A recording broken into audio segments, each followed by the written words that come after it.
On the morning of November 11th, the arrivals hall of Birmingham Airport was alive with the mundane hum of international travel. Families reunited, business commuters checked their watches, and the machinery of global transit moved with its usual clockwork precision.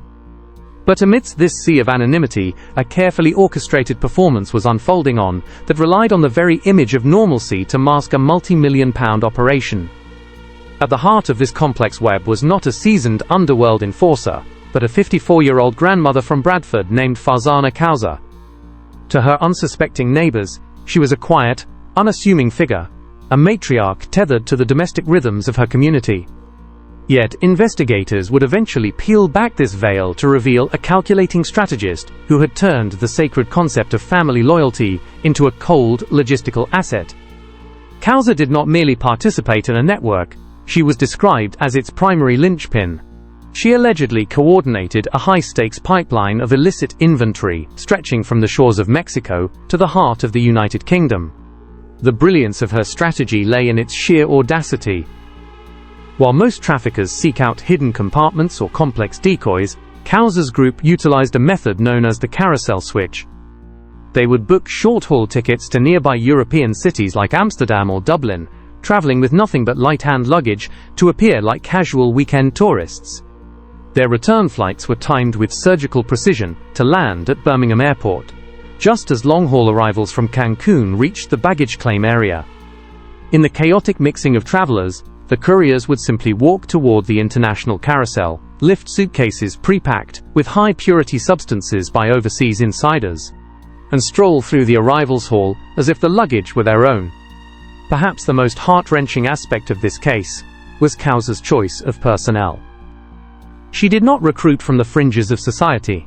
She looked across her own dinner table. Her children, some barely emerging from their teenage years, were drawn into the conspiracy.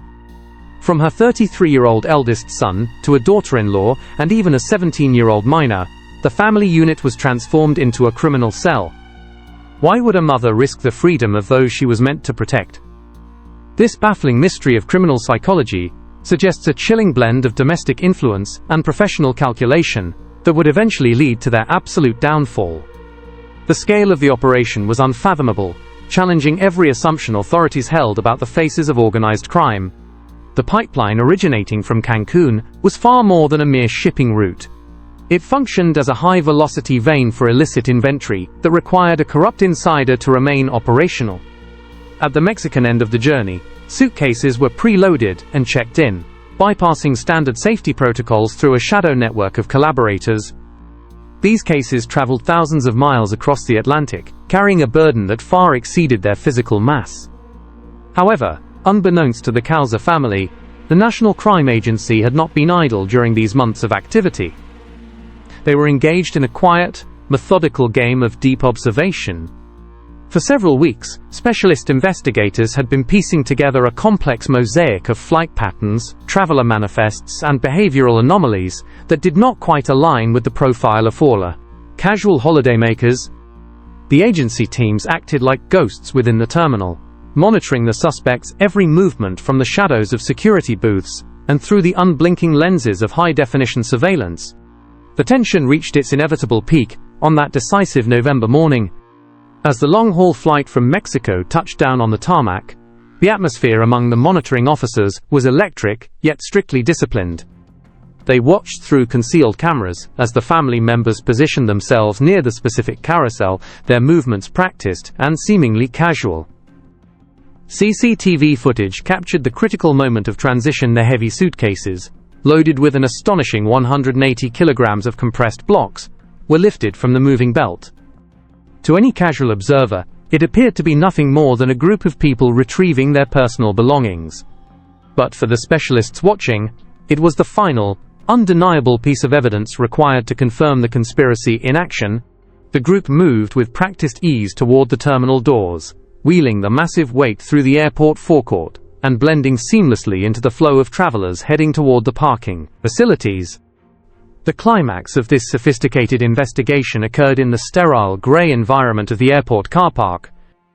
Just as the group began loading the inventory into waiting vehicles, the National Crime Agency teams moved in with overwhelming precision.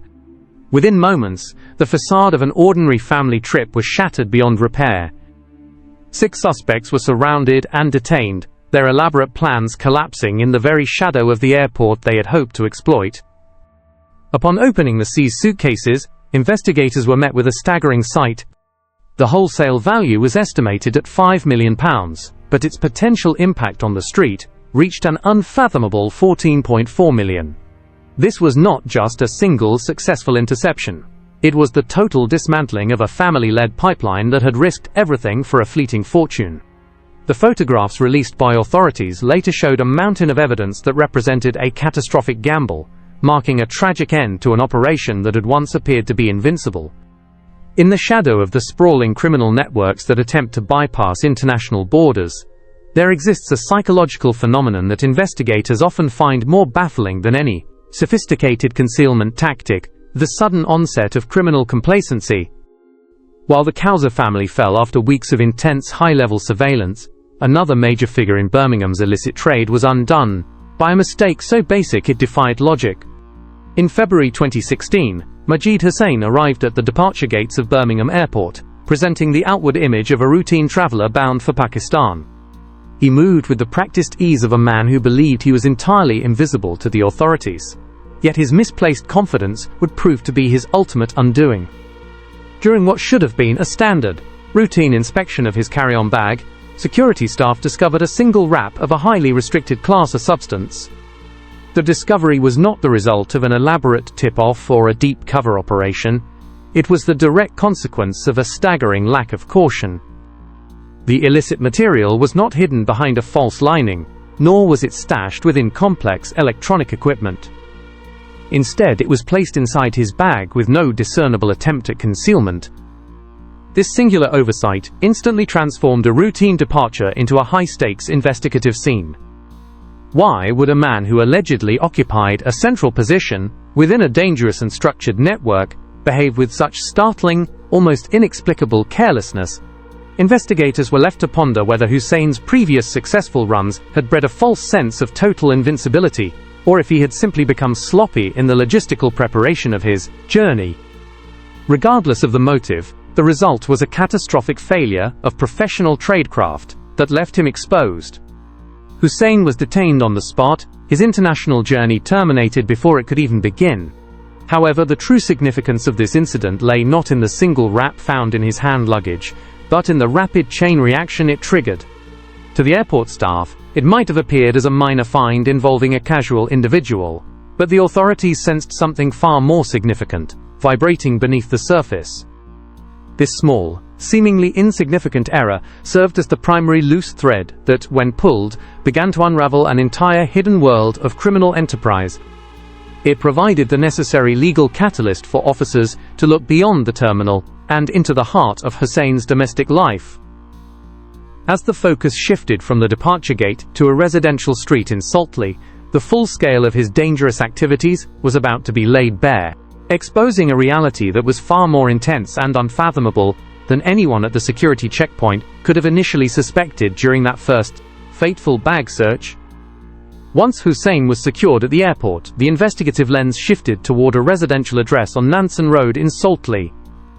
What the officers were about to uncover would transform a simple airport detention into one of the most significant busts in recent local history.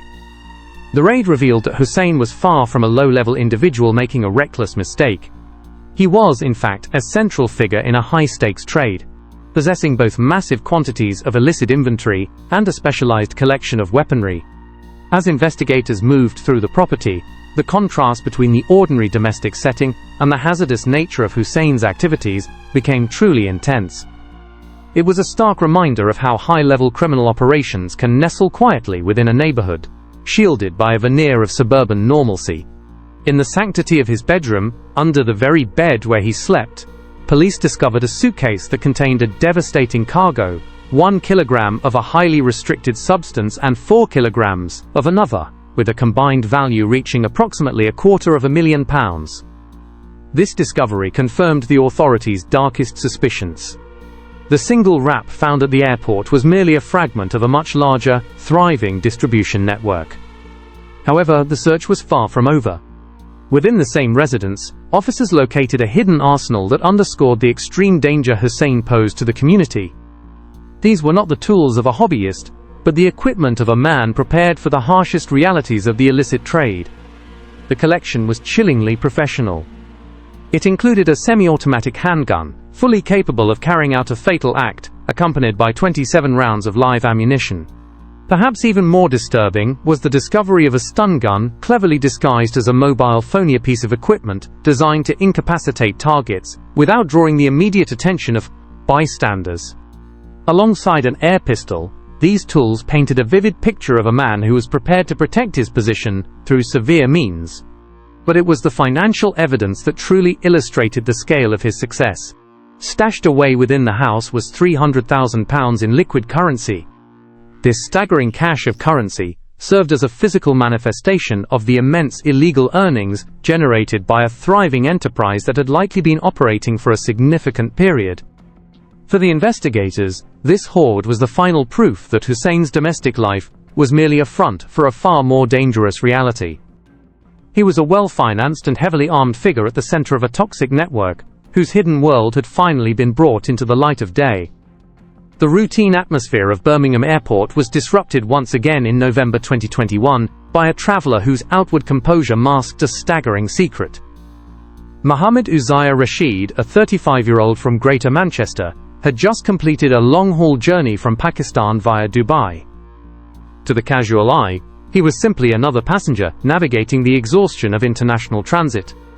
However, beneath the surface of his calm demeanor lay a consignment that investigators would later describe as both alarming in its volume and dangerous in its purity. When Border Force officers directed Rashid to a secondary search area, the true nature of his luggage was exposed.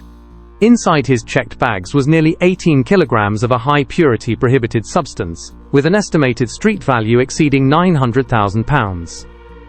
What fascinated the National Crime Agency was not just the physical evidence, but the psychological state of the man carrying it. CCTV footage from the terminal showed Rashid moving with an almost eerie stillness, pushing his trolley without a single flicker of hesitation. Even when confronted with the evidence, he maintained a rigid wall of denial, claiming the bags were not his, or that the packages had been planted by unknown parties.